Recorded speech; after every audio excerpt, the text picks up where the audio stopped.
Hey, welcome back to Mrs. B Reads. We are working on Rick Riordan's Percy Jackson Lightning Thief. This is chapter 19. In this version of the book, it's on page 300. Chapter 19, we find out the truth, sort of. Imagine the largest concert crowd you've ever seen. A football field packed with 1 million fans. Now, imagine a field 1 million times that big, packed with people, and imagine the electricity has gone out, and there is no noise, no light, no beach ball bouncing around over the crowd. Something tragic has happened backstage. Whispering masses of people are just milling around in the shadows, waiting for a concert that will never start. That is really good descriptive writing right there. If you can picture that, you have a pretty good idea what the fields of asphodel look like. The black grass had been trampled by eons of dead feet. A warm, moist wind blew like the breath of a swamp. Black trees, Grover told me they were poplars, grew in clumps here and there. The cavern ceiling was so high above us, it might have been a bank of storm clouds, except for the stalactites, which glowed faint gray and looked wickedly pointed. Do you know how to tell the difference between the ones that grow down and the ones that grow up? You know those pointy rock formations in caves? So there's stalactites and stalagmites. Stalactites, like in this paragraph, have a C. The C is for ceiling. That's how you remember which one grows from the ceiling, and then the other one, obviously, grows from the ground. What I want you to look at, though, is on this page, the descriptive writing here. Do you notice how the author appeals to all of the senses, right? So we can smell something, that breath of a swamp, you know, like that sulfur rotted smell. We can feel something, the warm, moist wind. Yeah. We can maybe even hear that warm, moist wind. And we can definitely see stuff. The black poplars, the tramped grass, imagine the electricity has gone out, like the quietness of that scene, right? So when you're writing your descriptive settings, you need to think about appealing, that's called appealing, to the 5 senses.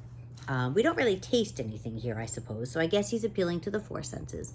But you notice that he doesn't say, I see black grass, I feel moist wind, I hear, right? So instead, he just talks about what it looks like and what it feels like and what it sounds like. And so that's really good descriptive writing. Okay, back to the book. The cavern ceiling was so high above us, it might have been a bank of storm clouds, except for the stalactites, which glowed faint gray and looked wickedly pointed. I tried not to imagine they'd fall on us at any moment, but dotted around the fields were several that had fallen and impaled themselves in the black grass. I guess the dead didn't have to worry about little hazards like being speared by stalactites the size of booster rockets. Annabeth, Grover, and I tried to blend into the crowd, keeping an eye out for security ghouls. I couldn't help looking for familiar faces among the spirits of asphodel, but the dead are hard to look at.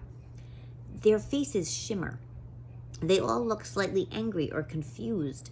They will come up to you and speak, but their voices sound like chatter, like bats twittering. Once they realize you can't understand them, they frown and move away. The dead aren't scary. They're just sad. We crept along, following the line of new arrivals that snaked from the main gates toward a black-tented pavilion with a banner that read, Judgments for Elysium and Eternal Damnation. Welcome, newly deceased. Out the back of the tent came 2 much smaller lines. To the left, spirits flanked by security ghouls were marched down a rocky path towards the fields of punishment, which glowed and smoked in the distance, a vast cracked wasteland with rivers of lava and minefields and miles of barbed wire separating the different torture areas. Even from far away, I could see people being chased by hellhounds, burned at the stake, forced to run naked through cactus patches or listen to opera music. I could just make out a tiny hill with the ant-sized figure of Sisyphus struggling to move his boulder to the top. You see Sisyphus a lot in literature. Sisyphus is being punished by the ancient Greek gods. He committed a treasonous act against them. And so they condemned him to spending an eternity pushing this huge rock, this big boulder, all the way up a hill until every single morning, up he goes. And he gets to the very top of the hill by the end of the day. And just when he feels like, I made it, I can rest, oh, the boulder rolls all the way back down the hill. And Sisyphus has to start all over again. So sometimes we hear about tasks being Sisyphusian tasks, like they never end. They're really hard, and when you think you've got to the end, oh, it just starts all over again. And I saw worse tortures too, things I don't want to describe. The line coming from the right side of the judgment pavilion was much better. This one led down toward a small valley surrounded by walls, a gated community, which seemed to be the only happy part of the underworld. Beyond the security gate were neighborhoods of beautiful houses from every time period in history, Roman villas and medieval castles and Victorian mansions. Silver and gold flowers bloomed on the lawns. The grass rippled in rainbow colors. I could hear laughter and smell barbecue cooking. Elysium. In the middle of that valley was a glittering blue lake with 3 small islands, like a vacation resort in the Bahamas. The Isles of the Blessed. For people who had chosen to be reborn 3 times and 3 times achieved Elysium. Immediately, I knew that's where I wanted to go when I died. That's what it's all about, Annabeth said, like she was reading my thoughts. That's the place for heroes. But I thought of how few people there were in Elysium, how tiny it was compared to the fields of asphodel, or even the fields of punishment. So few people did good in their lives. It was depressing. The author is making a commentary on society here. And I would love to know what you guys think he's saying. We left the Judgment Pavilion and moved deeper into the asphodel fields. It got darker. The colors faded from our clothes. The crowds of chattering spirits began to thin. After a few miles of walking, we began to hear a familiar screech in the distance. Looming on the horizon was a palace of glittering black obsidian. Above the parapets swirled 3 dark, bat-like creatures, the Furies. I got the feeling they were waiting for us. I suppose it's too late to turn back, Grover said wistfully. We'll be okay, I tried to sound confident. Maybe we should search some of the other places first, Grover suggested, like Elysium, for instance. Come on, goat boy. Annabeth grabbed his arm. Grover yelped. His sneakers sprouted wings and his legs shot forward, pulling him away from Annabeth. He landed flat on his back in the grass. Grover, Annabeth chided, stop messing around. But I didn't. He yelped again. His shoes were flapping like crazy now. They levitated off the ground and started dragging him away from us. Maya, he yelled, but the magic words seemed to have no effect. Maya already, 911, help! I got over being stunned and made a grab for Grover's hand, but too late. He was picking up speed, skidding downhill like a bobsled.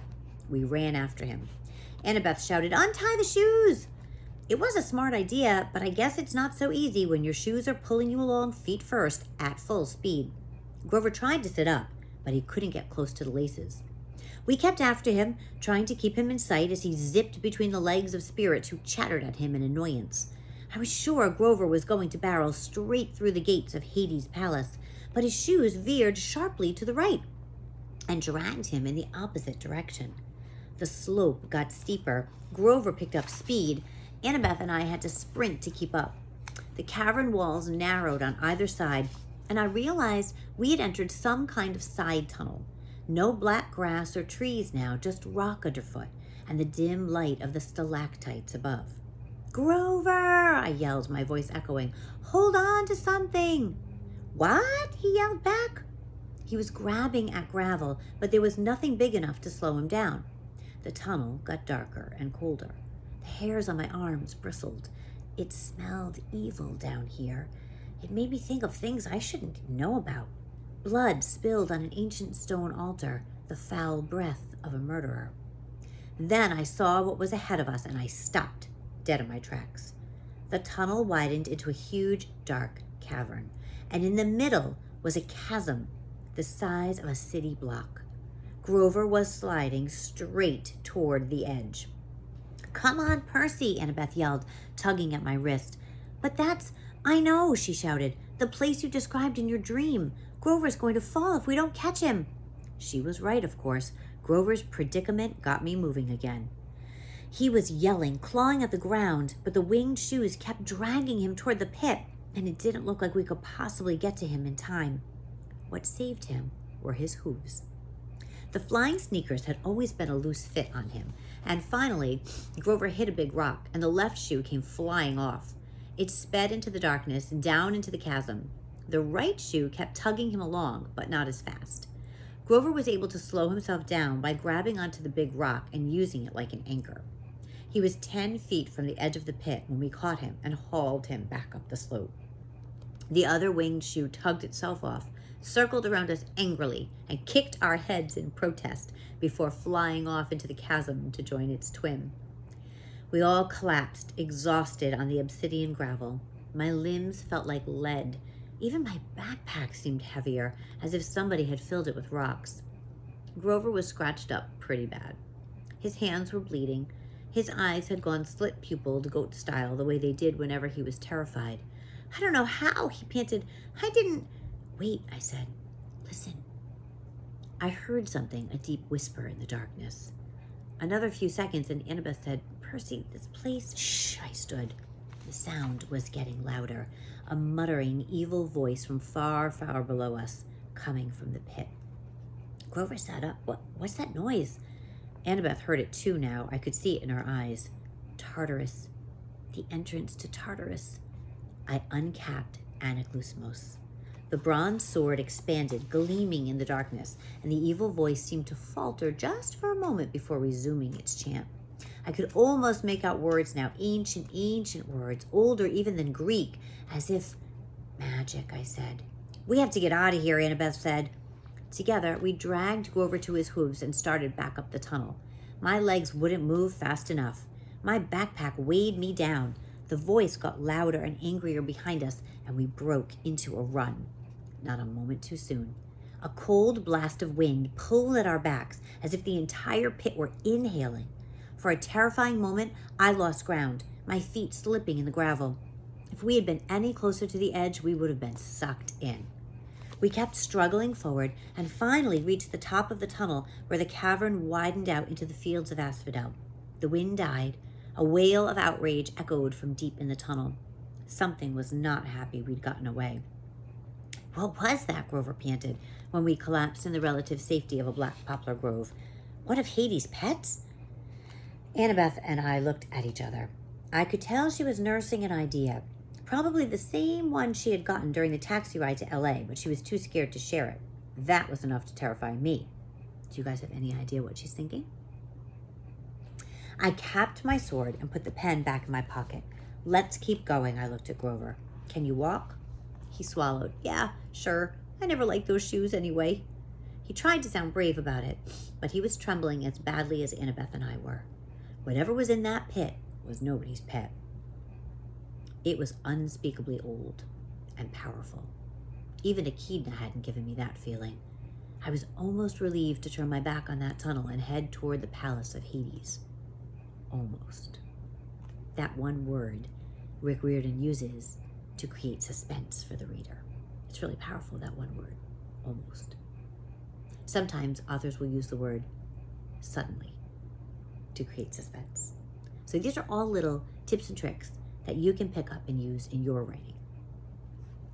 The Furies circled the parapets high in the dome as the pointy parts of castles. The outer wall of the fortress glittered black, and the two-story tall bronze gates stood wide open. Up close, I saw that the engravings on the gates were scenes of death. Some were from modern time, an atomic bomb exploding over a city, a trench filled with gas mask-wearing soldiers, a line of African famine victims waiting with empty bowls. But all of them looked as if they had been etched into the bronze thousands of years ago. I wondered if I was looking at prophecies that had come true. Inside the courtyard was the strangest garden I'd ever seen. Multicolored mushrooms, poisonous shrubs, and weird luminous plants grew without sunlight. Precious jewels made up for the lack of flowers, piles of rubies as big as my fist, clumps of raw diamonds. Standing here and there, like frozen party guests, were Medusa's garden statues, petrified children, satyrs, and centaurs, all smiling grotesquely. In the center of the garden was an orchard of pomegranate trees, their orange blooms neon bright in the dark. The garden of Persephone, Annabeth said. Keep walking. Do you know about the myth of Persephone and the pomegranates? If you don't, go and Google it, look it up. It's too long for me to share here. But the ancient Greeks invented it to explain why we have a change of seasons. I understood why she wanted to move on. The tart smell of those pomegranates was almost overwhelming. I had a sudden desire to eat them, but then I remembered the story of Persephone. One bite of underworld food, and we would never be able to leave. I pulled Grover away to keep him from picking a big juicy one. We walked up the steps of the palace between black columns, through a black marble portico, and into the house of Hades. The entry hall had a polished bronze floor, which seemed to boil in the reflected torchlight. There was no ceiling, just the cavern roof far above. I guess they never had to worry about rain down here. Every side doorway was guarded by a skeleton in military gear. Some wore Greek armor, some British redcoat uniforms, some camouflage with tattered American flags on the shoulders. They carried spears or muskets or M16s. None of them bothered us, but their hollow eye sockets followed us as we walked down the hall toward the big set of doors at the opposite end. 2 U.S. Marine skeletons guarded the doors. They grinned down at us, rocket-propelled grenade launchers held across their chests. You know, Grover mumbled, I bet Hades doesn't have trouble with door-to-door salesmen. My backpack weighed a ton now. I couldn't figure out why. I wanted to open it to check and see if I had somehow picked up a stray bowling ball, but this wasn't the time. Well, guys, I said, I suppose we should knock? A hot wind blew down the corridor, and the doors swung open. The guard stepped aside. I guess that means entrez-vous, Annabeth said. The room inside looked just like in my dream, except this time the throne of Hades was occupied. He was the third god I had met, but the first who really struck me as godlike. He was at least 10 feet tall, for one thing, and dressed in black silk robes and a crown of braided gold. His skin was albino white, his hair shoulder length and jet black. He wasn't bulked up like Ares, but he radiated power. He lounged on his throne of fused human bones, looking lithe, graceful, and dangerous as a panther. I immediately felt like he should be giving the orders. He knew more than I did. He should be my master. Then I told myself to snap out of it. Hades' aura was affecting me just as Ares had. The Lord of the Dead resembled pictures I had seen of Adolf Hitler or Napoleon or the terrorist leaders who directed suicide bombers. Hades had the same intense eyes, the same kind of mesmerizing, evil charisma. You are brave to come here, son of Poseidon, he said in an oily voice. After what you have done to me, very brave indeed. Or perhaps you are simply very foolish. Numbness crept into my joints, tempting me to lie down and just take a little nap at Hades' feet, curl up here and sleep forever. I fought the feeling and stepped forward. I knew what I had to say. Lord and Uncle, I come with 2 requests. Hades raised an eyebrow. When he sat forward in his throne, shadowy faces appeared in the folds of his black robes, faces of torment, as if the garment was stitched of trapped souls from the fields of punishment trying to get out. The ADHD part of me wondered, off task, whether the rest of his clothes were made the same way. What horrible things would you have to do in your life to get woven into Hades' underwear? Only 2 requests, Hades said, arrogant child, as if you have not already taken enough. Speak, then. It amuses me not to strike you dead yet. I swallowed. This was going about as well as I had feared. I glanced at the empty, smaller throne next to Hades. It was shaped like a black flower, gilded with gold. I wished Queen Persephone were here. I recalled something in the myths about how she could calm her husband's moods, but it was summer. Of course, Persephone would be above in the world of light with her mother, the goddess of agriculture, Demeter. Her visits, not the tilt of the planet, create the seasons. Annabeth cleared her throat. Her finger prodded me in the back. Lord Hades, I said. Look, sir, there can't be a war among the gods. It would be bad. Really bad, Grover added helpfully. Return Zeus's master bolt to me, I said. Please, sir, let me carry it to Olympus. Hades' eyes grew dangerously bright. You dare keep up this pretense after what you have done? I glanced back at my friends. They looked as confused as I was. Uncle? I said. You keep saying after what you've done. What exactly have I done? The throne room shook with a tremor so strong they probably felt it upstairs in Los Angeles. Debris fell from the cavern ceiling. Doors burst open all along the walls, and skeletal warriors marched in, hundreds of them, from every time period and nation in Western civilization. They lined the perimeter of the room, blocking the exits. Hades bellowed, "Do you think I want war, godling?" I wanted to say, well, these guys don't look like peace activists, but I thought that might be a dangerous answer. You are the Lord of the Dead, I said carefully. A war would expand your kingdom, right? A typical thing for my brothers to say. Do you think I need more subjects? Do you not see the sprawl of the asphodel fields? Well, have you any idea how much my kingdom has swollen in this past century alone? How many subdivisions I've had to open? I opened my mouth to respond, but Hades was on a roll now. More security ghouls, he moaned. Traffic problems at the Judgment Pavilion. Double overtime for the staff. I used to be a rich god, Percy Jackson. I control all the precious metals under the earth, but my expenses. Charon wants a pay raise, I blurted, just remembering the fact. As soon as I said it, I wished I could sew up my mouth. Don't get me started on Charon, Hades yelled. He's been impossible ever since he discovered Italian suits. Problems everywhere, and I've got to handle all of them personally. The commute time alone from the palace to the gates is enough to drive me insane. And the dead just keep arriving. No, godling. I need no help getting subjects. I did not ask for this war. But you took Zeus's master bolt. Lies! More rumbling. Hades rose from his throne, towering to the height of a football goalpost. Your father may fool Zeus, boy, but I am not so stupid. I see his plan. His plan? You were the thief on the winter solstice, he said. Your father thought to keep you his little secret. He directed you into the throne room on Olympus. You took the master bolt and my helm. Had I not sent my fury to discover you at Yancey Academy, Poseidon might have succeeded in hiding his scheme to start a war. But now you have been forced into the open. You will be exposed as Poseidon's thief, and I will have my helm back. But, Annabeth spoke. I could tell her mind was going a million miles an hour. Lord Hades, your helm of darkness is missing too?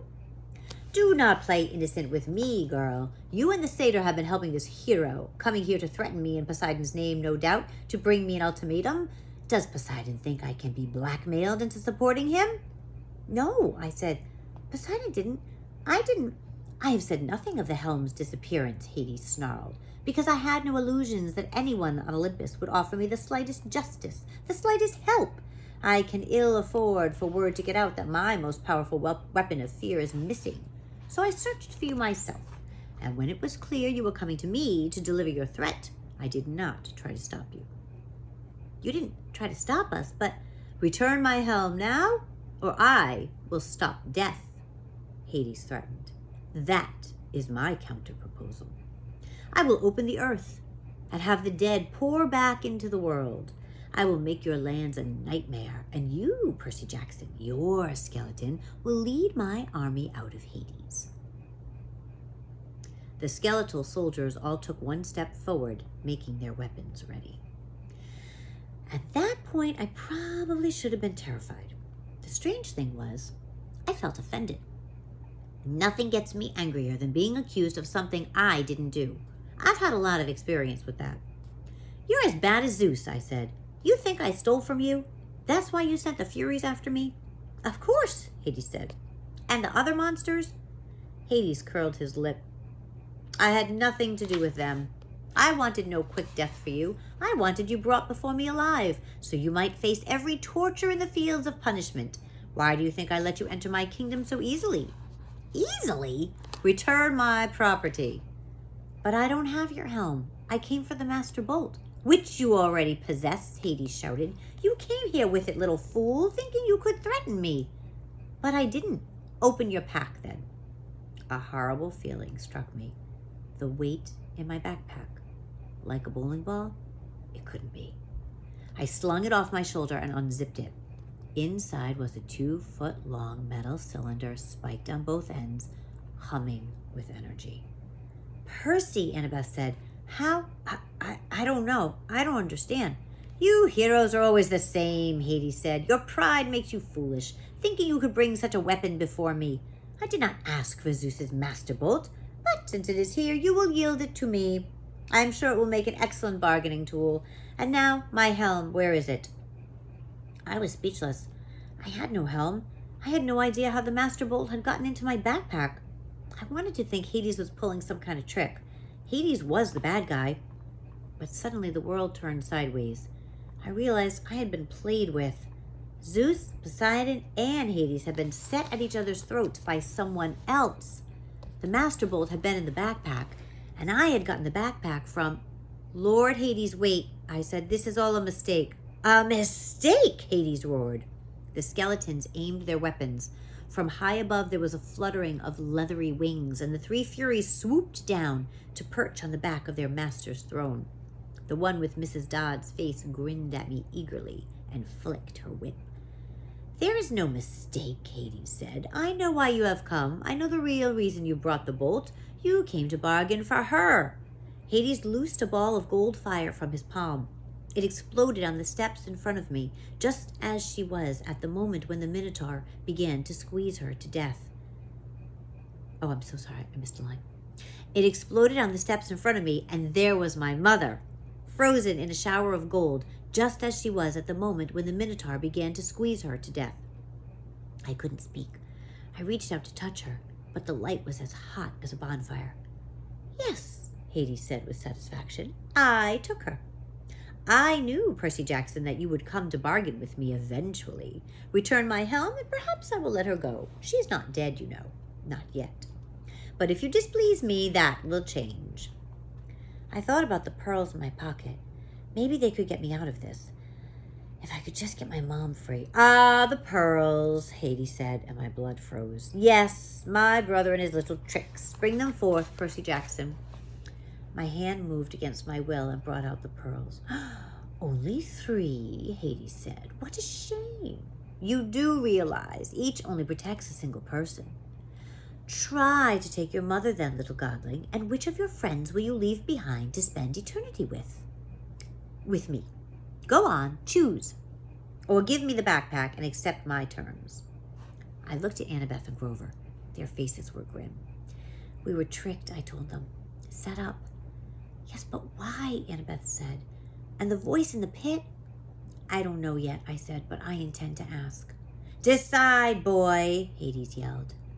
Percy, Grover put his hand on my shoulder. You can't give him the bolt. I know that. Leave me here, he said. Use the 3rd pearl on your mom. No! I'm a satyr, Grover said. We don't have souls like humans do. He can torture me until I die, but he won't get me forever. I'll just be reincarnated as a flower or something. It's the best way. No, Annabeth drew her bronze knife. You two go on. Grover, you have to protect Percy.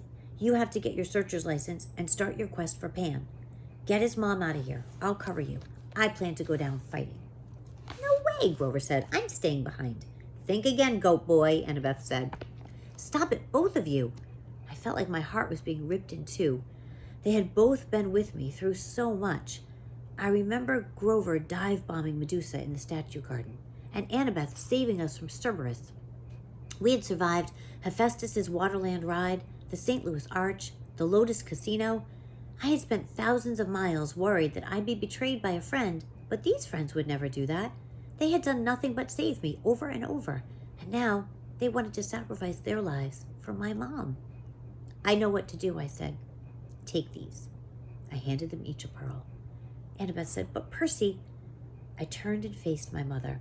I desperately wanted to sacrifice myself and use the last pearl on her, but I knew what she would say. She would never allow it. I had to get the bolt back to Olympus and tell Zeus the truth. I had to stop the war. She would never forgive me if I saved her instead. I thought about the prophecy made at Half-Blood Hill, what seemed like 1,000,000 years ago. You will fail to save what matters most in the end. I'm sorry, I told her. I'll be back. I'll find a way. The smug look on Hades' face faded. He said, Godling? I'll find your helm, Uncle, I told him. I'll return it. Remember about Charon's pay raise. Do not defy me. And it wouldn't hurt to play with Cerberus once in a while. He likes red rubber balls. Percy Jackson, you will not, I shouted. Now, guys. We smashed the pearls at our feet. For a scary moment, nothing happened. Hades yelled, Destroy them! The army of skeletons rushed forward, swords out, guns clicking to full automatic. The Furies lunged, their whips bursting into flame. Just as the skeletons opened fire, the pearl fragments at my feet exploded with a burst of green light and a gust of fresh sea wind. I was encased in a milky white sphere which was starting to float off the ground. Annabeth and Grover were right behind me. Spears and bullets sparked harmlessly off the pearl bubbles as we floated up. Hades yelled with such rage the entire fortress shook, and I knew it was not going to be a peaceful night in L.A. Look up, Grover yelled. We're going to crash.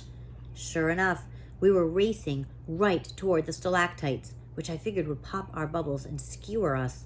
How do you control these things? Annabeth shouted. I don't think you do, I shouted back. We screamed as the bubbles slammed into the ceiling and darkness. Were we dead? No, I could still feel the racing sensation. We were going up, right through solid rock, as easily as an air bubble in water. That was the power of the pearls, I realized. What belongs to the sea will always return to the sea. For a few moments, I couldn't see anything outside the smooth walls of my sphere. Then my pearl broke through on the ocean floor. The other two milky spheres, Annabeth and Grover, kept pace with me as we soared upward through the water and kerblam! We exploded on the surface in the middle of the Santa Monica Bay, knocking a surfer off his board with an indignant, Dude! I grabbed Grover and hauled him over to a life buoy. I caught Annabeth and dragged her over too. A curious shark was circling us, a great white about 11 feet long. I said, Beat it! The shark turned and raced away. The surfer screamed something about bad mushrooms and paddled away from us as fast as he could. Somehow, I knew what time it was. Early morning, June 21st, the day of the summer solstice. In the distance, Los Angeles was on fire. Plumes of smoke rising from neighborhoods all over the city. There had been an earthquake, all right, and it was Hades' fault. He was probably sending an army of the dead after me right now. But at that moment, the underworld wasn't my biggest problem.